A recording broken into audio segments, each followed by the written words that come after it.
So, let's talk about something a lot of us can probably relate to, but maybe don't discuss enough: the actual psychology behind thriving in silence. Okay, let's just jump right in. Have you ever been at a party or maybe in a work meeting and someone turns to you and says, "You're so quiet"? It can feel a little awkward, right? Almost like a criticism.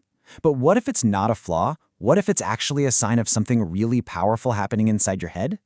And this right here is the core of that misunderstanding. On the one hand, you have what other people might see. They think you're antisocial, or maybe you're just not engaged or even bored. But on the other side, you see what's really going on. It's a whole world of mental activity. You're busy processing everything, reflecting on it, and analyzing it from every angle. So, what's driving all that interactivity? What's the secret engine? Well, it actually has a name: intrinsic stimulation. Intrinsic stimulation is basically the ability to find things fascinating and engaging all on your own, inside your own mind. It's super common for analytical thinkers. It means you don't need a ton of external noise or constant events to feel stimulated. The party is happening right there in your thoughts. And this is the part that so many people get wrong.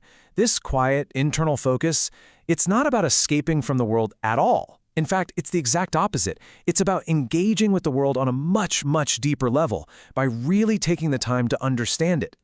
You know, there's a really cool way to think about this. Picture that quiet space not as an empty room, but as a workout facility for your brain. Let's call it silence as a mental gym. This whole idea really comes to life with a quote from the source material we're exploring today, The Architecture of Inner Resonance. It says, "Silence is not empty. It is a form of mental training." I love that. It totally reframes quiet time as this active, really productive state, a place where you go to build some serious cognitive muscle. So, what does a workout in this mental gym actually look like? Well, it's kind of like a four-step process. First, you have to tune out all the distractions. Put your phone away, close the tabs. Next, you actively engage with your own thoughts. That leads you to step 3, deep processing, where the real work happens. And the result? You emerge with this incredible sense of clarity. And all this training, all these reps you're putting in at the mental gym, it helps you develop what is honestly a superpower in today's world: the ability for deep thought. Let's break down what's happening during that deep processing phase. A huge chunk of it, about 40%, is reflection, looking back, connecting the dots. Then you've got another big slice, 35%, which is pure analysis, taking things apart to see how they work. And all of that hard work leads to that final 25%, achieving real, honest-to-goodness clarity. It's a pretty powerful recipe. And the payoff for all this? Think about it. When you get rid of all the external noise, you unlock 100% of your available focus.